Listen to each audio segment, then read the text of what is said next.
대구시가 총 11조 7천억 원 규모의 내년 예산안을 편성해 시의회에 제출했습니다. 특히 홍준표 전 시장이 대구시 채무를 줄이겠다며 발행하지 않던 지방채를 4년 만에 발행하기로 했습니다. 내년 대구시 살림살이에 대해 살펴보고 그 밖의 지역 이슈에 대해 홍석준 전 국민의힘 국회의원, 이창재 아이뉴스24 대구취재본부 국장과 이야기 나눠보겠습니다. 두 분 안녕하십니까? 안녕하십니까? 먼저 내년 대구시 예산안부터 이야기해보죠. 대구시청과 시의회 모두 맡고 계신 이창재 국장께 먼저 여쭤보겠습니다. 예. 대구시가 시의회에 제출한 이번 내년 예산안 어떻게 편성되어 있습니까? 네, 내년도 대구시가 대구시의회에 제출한 내년 예산 11조 7천억 원 규모입니다. 핵심 키워드는 세입 감소와 지출 구조 조정입니다. 지방 세수도 지금 4년 연속 줄어드는 규모입니다. 반면에 복지, 교통, 교육 같은 경직성 경비는 전체의 83%를 차지해서 시 재정의 사실상 자율성이 바닥까지 떨어진 상태입니다. 때문에 대구시가 지금 도로 건설 시기 조정 등으로 한 2,500억 원 정도 절감하고 그 여비나 공공 부분 경비를 10% 감액한 바 있습니다. 그럼에도 불구하고 부족한 재원은 4년 만에 2천억 원 규모의 지방채 발행으로 메우게 됩니다. 예산의 무게 중심은 민생과 미래 산업에 두고 있지만은 결국 내년도 대구시 재정은 긴축 소개 확장, 그러니까 빚을 내서라도 성장 동력을 확보하겠다는 절박한 선택으로 볼 수 있습니다. 예, 세입 감소와 지출 구조 조정 이렇게 말씀하셨는데 특히 그 지방채를 그동안 홍 시장이 채무 줄여야 된다 이렇게 해서 발행하지 않다가 이걸 4년 만에 발행했지 않습니까? 대구시 재정 자립도가 얼마나 낮길래 지금 이렇게 이 정도까지 왔나요? 대구시 올해 기준에서 재정 자립도 41%입니다. 6개 광역시도 중에 최하위는 아니더라도 하위권에 속해 있습니다. 네. 그래서 이번에 내년에 2천억 원 규모 지방채를 새로 발행하기도 했지만은 현안 사업들이 줄줄이 추진되면서 사실상 이제 재정 한계에 부딪힌 셈이 됐죠. 재정 자립도가 낮은 상황에서 이제 세액 기반도 취약한 상황에서 지방채까지 늘어나게 되면은 당연히 미래 세대가 빚을 지는 게 아니겠습니까? 그래서 이번 논쟁은 과연 이 지방채가 필요한 빚이냐에 강한 논쟁이 있을 거로 봅니다. 홍 의원님은 대구시 사정에 대해서 많이 실제로 시에서 오랫동안 근무하셨기 때문에 잘 알고 계신데 재정 자립도가 낮아서 채무를 줄여야 된다 이렇게 홍 의원도 여기에 대해서는 공감을 하시지 않습니까? 그럼에도 불구하고 또 해야 될 사업은 해야 되고 이번 예산 편성에 대해서 또 뭐 하시고 싶은 말씀 한번 말씀해 주세요. 예, 이창재 국장께서 말씀하신 것처럼 이번에 11조 7천억으로 편성이 됐는데 내용을 뜯어보면 굉장히 문제가 있습니다. 제가 공무원 시절할 때 2019년도 이제 예산 규모가 한 8조 몇천억 돼서 전체적인 어떤 규모는 늘어났다고 할 수 있겠지만 문제는 우리 대구시 발전을 위해서 장기적인 어떤 측면에서 필요한 예산인가 이런 측면을 보면 그렇지 않죠. 왜냐하면 올해 복지 부분이 전체 예산에서 사상 처음으로 40%를 돌파를 했습니다. 그다음에 지금 문제가 되고 있는 것들이 보면 경직성 경비라고 할 수 있는 대중교통 지원, 예를 들면 버스라든지 지하철이라든지 이런 데 지원하는 게 5,600억 이번 예산 편성이 되어 있습니다. 이러다 보니까 사실 쓸 수 있는 가용 자원이라고 하는 예산이 극히 좀 부족합니다. 그래서 예를 들면 꼭 필요한 예를 들면 지하철 4호선, 엑스코선을 하는 데 있어서 지금 국비는 내려왔는데 12 매칭이 안 돼가지고 돌려막기로 하고 있을 정도로 재정 폭탄인 그런 어떤 상황이죠. 그렇기 때문에 지금 미래를 위한 그런 어떤 생산적인 그런 투자는 사실상 거의 못 하는데 그럼에도 불구하고 이번에 4년 만에 2천억 이상이나 지금 이제 기체 즉 부채를 조달할 수밖에 없는 또 문제가 있습니다. 이게 왜 그러냐면 지금 이재명 정권이 들어와서 소위 말해서 이재명 대통령이 후보 시절에 만든 퍼주기 어떤 사업들이 있습니다. 예를 들면 아동수당을 기존의 5세에서 13세까지 하는 문제라든지 또 기초생활보상자 4인 1가구에 대한 어떤 소득 기준 설정을 4인 1가구당 207만 원으로 한다든지 또 소비 쿠폰이라든지 이런 어떤 대부분의 복지 사업에는 지방비도 매칭이 되거든요. 이 지방비를 매칭하다 보니까 이 복지 부분의 지출은 지금 눈덩이처럼 커져가고 있는 그런 상황입니다. 그래서 어쩔 수 없이 시당국에서도 2천억 이상의 어떤 부채를 지금 조달하고 있는데 사실 미래 발전을 위한 어떤 부채 조달이라면 이해를 가는데 지금 복지 부분을 충당하기 위해서 그것도 국가의 이런 어떤 복지 사업 매칭하기 위해서 부채를 좀 조달할 수밖에 없는 대구시의 이런 재정 상황이 참 현재도 걱정이지만 미래도 걱정일 수밖에 없는 상황입니다. 네, 잘 알겠습니다. 계속해서 그 대구시의회 행정사무감사 이야기를 좀 해보겠습니다. 지난번 국정감사 때도 사실 홍준표 없는 홍준표 감사다.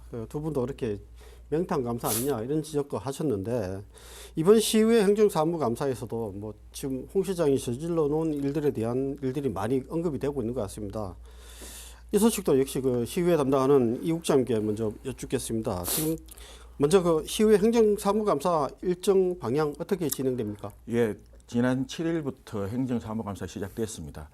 그 14일 동안 진행된 이번 행정사무감사는 말 그대로 홍준표 결산전이라고 할 수 있습니다. 대구시 본청 그 9개 실구하고 27개 산하기관을 대상으로 하고 있는데 의원들의 공통된 질의 초점은 홍 전 시장 시절의 정책 부작용입니다. 네.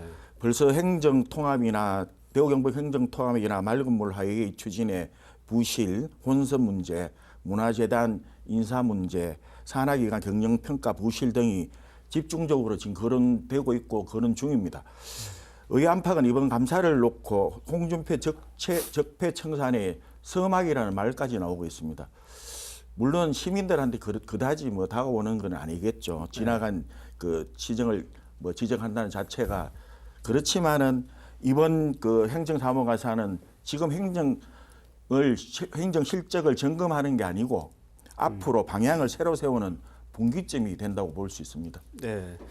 홍 시장이 했던 뭐 주요 정책, 행정통합이라든지 뭐 공공의료 사업 중단 같은 이런 정책에 대해서 비판도 많이 있지만 행정사무감사에 그를 임하는 시의회의 그 칼날이 그렇게 날카롭진 않다 이런 비판도 나옵니다. 어떻습니까?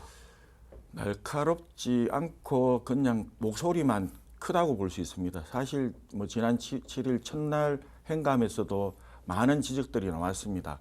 이 공공의료 부분이라든지 대구 경북 행정통합이라든지 이 중에 가장 눈여겨볼 부분이 민주당의 육정미 의원이 대구 경북 통합 예산을 에이펙 그 행사에 지원했다. 이런 예산 전용 의혹을 제기했는 게 가장 눈에 띄고 두 번째는 김대현 의원, 서구의 김대현 의원이 이제 전 시장을 홍준표 전 시장의 이제 대권 노름이다. 그걸 강하게 비판했는 대목이 떠오릅니다.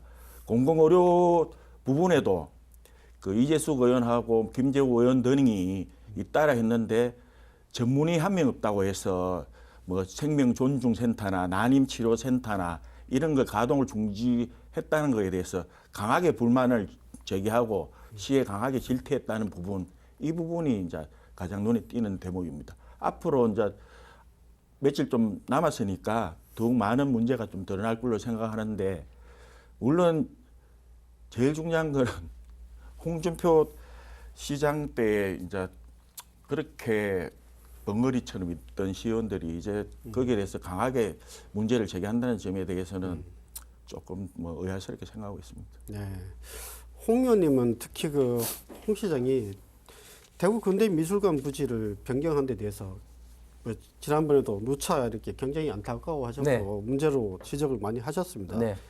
이번 시의회에서도 그 홍 시장의 정책 뒤집기, 말 바꾸기 이게 행정의 신뢰를 무너뜨린다 이런 지적들을 지금 하고는 있습니다.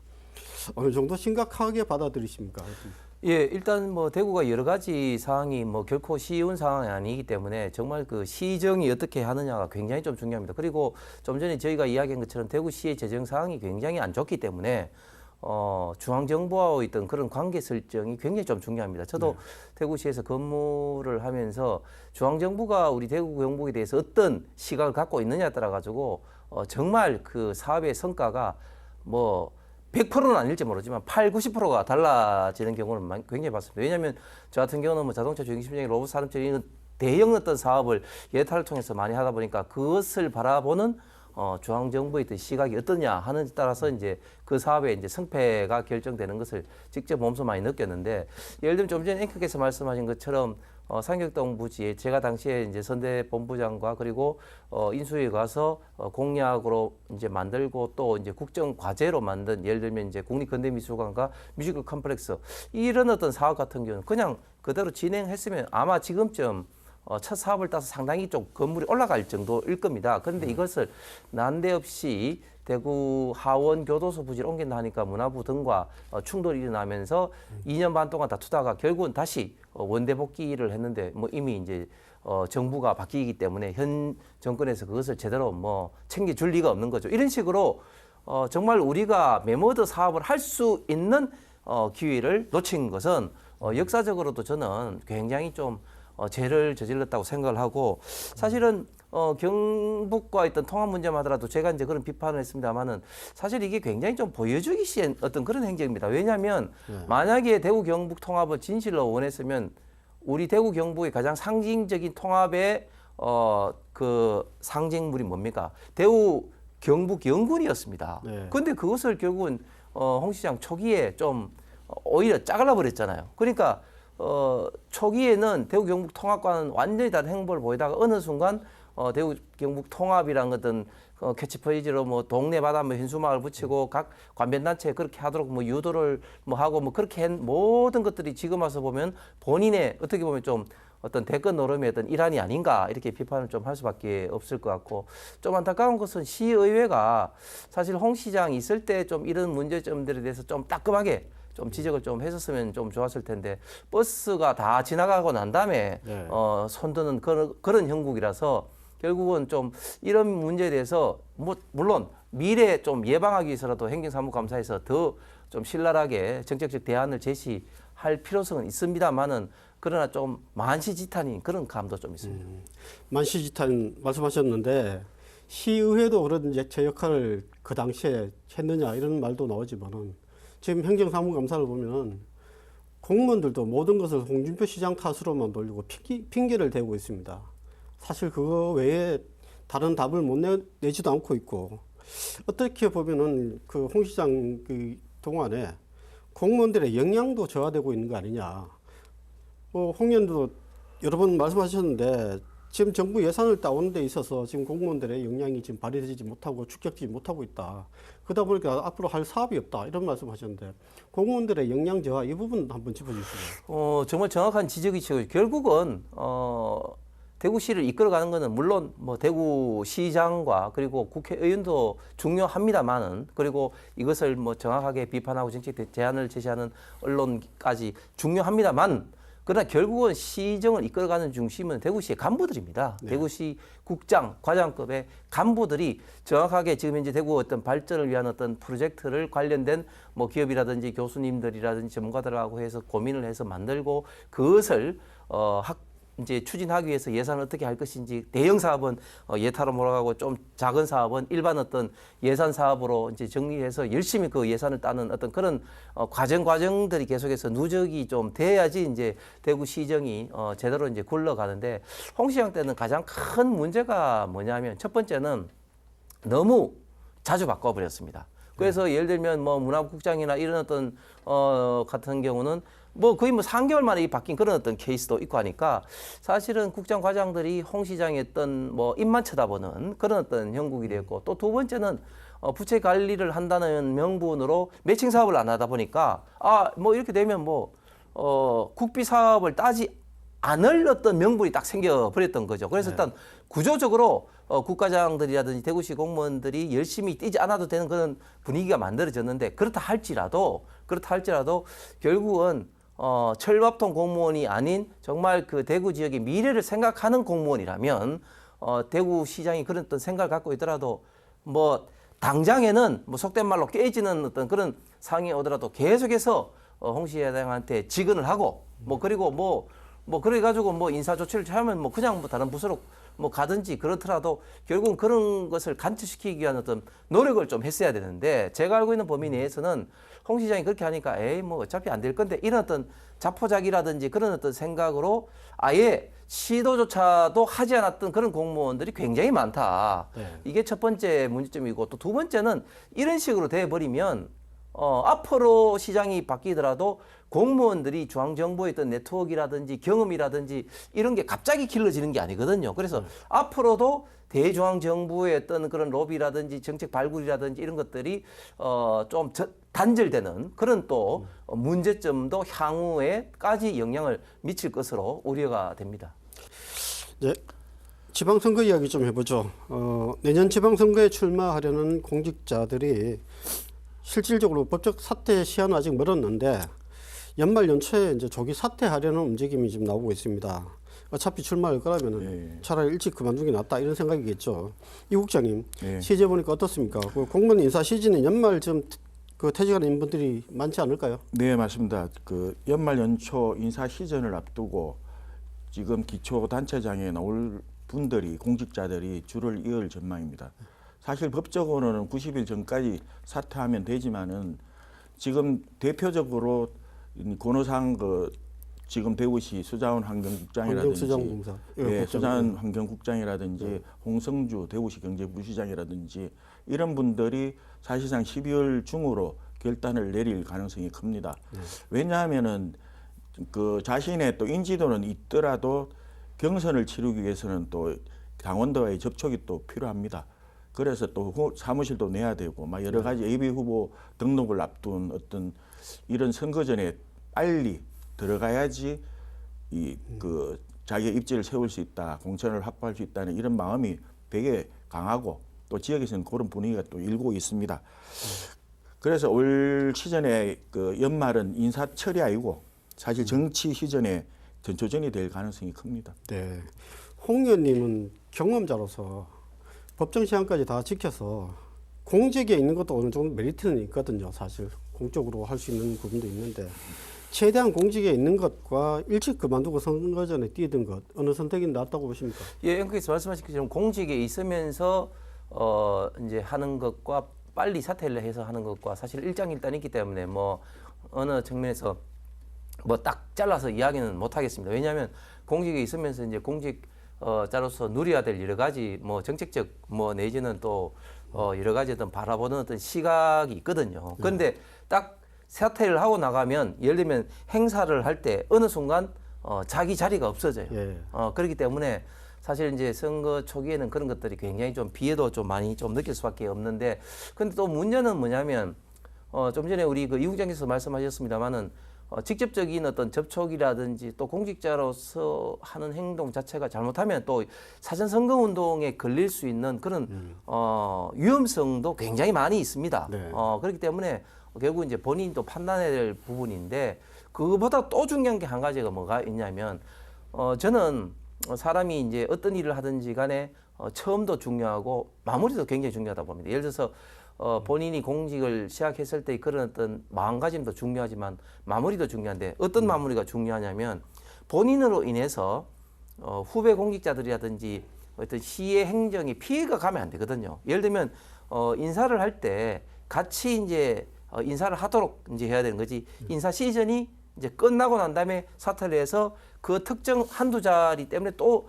인사를 한다는 것은 후배 공무원들과 그리고 시 행정에 어떻게 보면 좀 민폐를 끼치는 거기 때문에 그런 까지도 고려해서 사퇴 시점을 정해야 된다고 봅니다. 네. 지금 그 국민의힘 공천 기준에 대한 이야기들이 이제 하나씩 나오기 시작하고 있습니다. 그 지난번에는 당 공헌도 평가하겠다 이런 이야기가 있었고 뒤이어서 이번에 또 단체장 평가하는 데 있어서 당 지지율과 격차가 큰 경우에는 뭐 배제하겠다 이런 말도 나오기 이제 시작하고 있는데 어떤 공천룰이 지금 많이 이야기되고 있습니까, 이 국장님? 지금 국민의힘에서 지방선거 기획단에서 나온 공천 얘기는 사실상 그 확정 얘기는 아니지 않습니까? 그냥 한번 띄워보는 얘기인데 기존에 나왔던 얘기하고 거의 비슷합니다. 네. 당의 공헌도 그다음에 민심과의 괴리도 평가, 즉 그 당 지지도보다 개인 지지율이 현저히 낮은 단체장은 배제한다는 뭐 그런 원칙 두 가지 정도인데 저는 그 지금 대구시장 선거전을 경우만 봐더라도 현역 국회의원에 대한 어떤 감점제를 기존에 뭐 10% 20%보다 높도록 좀 정해줬으면 좋겠어요. 그리고 기초단체장 역시 어떤 현역 단체장에 대한 감점 기준을 지금 안 그래도 이 보수 텃밭 아닙니까? 당연히 당 지지율보다 높게 나온다는 거 장담 못하지만은 현역 단체장으로서 그만큼은 나온다고 지금 생각합니다. 거기에 따른 어떤 신인들 아니면 다른 후보들에 대한 어떤 그걸 비교를 해보더라도 일단 그 단체장에 대한 기초 단체장에 대한 현역에 대한 어떤 감점 제도를 조금 높여야 될 필요가 있다. 이게 제일 강조하고 싶고 그렇게 될는지는 모르겠지만은 정치 신인들에 대한 어떤 그 가점도 좀 더 예전과 다르게 좀 줬으면 좋겠습니다. 지금까지 이 국민의힘 그 전국적으로 평균화되도록 이 공천룰을 정한다기보다는 그래도 이 보수 텃밭이나 이 안심 지역 같은 경우에는 좀 더 차별화둔 어떤 지역 진짜 민심도 중요하고 당심도 중요하고 이걸 진짜 공평하게 국민의힘이 이제 체질이 바뀌는구나 할 수 있는 이런 공천 제도를 좀 고민을 좀 해줬으면 좋겠습니다. 새로운 인재 발굴 문턱을 낮춰야 된다 이런 이야기는 뭐 계속 왔는데 이번엔 좀 어떻게 될지 한번 지켜보죠. 홍 의원님. 네. 여태껏 어느 정당이나 선거 공천 후유증은 항상 있어 왔습니다. 사실 누구 모두가 만족하는 공천은 사실상 불가능하지 않습니까? 항상 상대가 있기 때문에 그럼에도 불구하고 또 누구든지 수긍할 수 있는 공천은 돼야 된다. 공정성의 문제가 있는데요. 결국 이 부분을 위해서 좀 제도적으로 좀 할 수 있는 방법이 없을까? 예, 그렇습니다. 지금 앵커께서도 그리고 이 국장께서도 굉장히 좀 중요한 말씀을 했습니다. 지금 우리 당이 이렇게 총선에서 3연패를 하고 대통령 선거에서도 지고 이런 어떤 원인이 여러 가지가 있는데 저는 그 원인 중에 한 가지를 꼽으라면 공천 문제를 꼽고 싶습니다. 우리 지금 국민의힘은 누가 뭐래도 자유민주주의와 시장 경제를 지향하는 그런 어떤 정당으로 우파 보수의 맏형 역할을 하고 있는데 과연 당 내에서 시장 경제와 자유민주주의의 가장 중요한 경쟁의 원리가 제대로 지켜지느냐 이야기를 하면 절대 거기에 대해서 만족스럽게 지켜진다 이렇게 이야기하는 게 어려울 것 같습니다. 당 내에서 결국은 누가 당 지도부가 되더라도 자꾸 자기 사람을 심으려고 하는 이런 어떤 잘못이 좀 반복이 돼 왔었고 특히나 당세가 강한 영남권, TK권을 중심으로서 그런 것들이 반복돼 옴으로써 자꾸 어떤 당의 어떤 기반 자체가 자꾸 좀 와해되는 그런 어떤 누가 계속해서 좀 반복이 되어 왔습니다. 결론은 제가 뭐 여러 차례 그 언론에도 기고도 하고 뭐 제안도 하고 그렇게 했는데 결론은 결국은 이제 경선을 대원칙으로 하되 합리적인 평가 기준을 정해야 되는데 어떻게 합리적인 평가 기준을 정해야 되느냐? 예를 들면 현역 의원이든 구청장이든 어떤 사람이든 간에 이 현역에 대해서는 기본적으로 지역별로 당 지지율과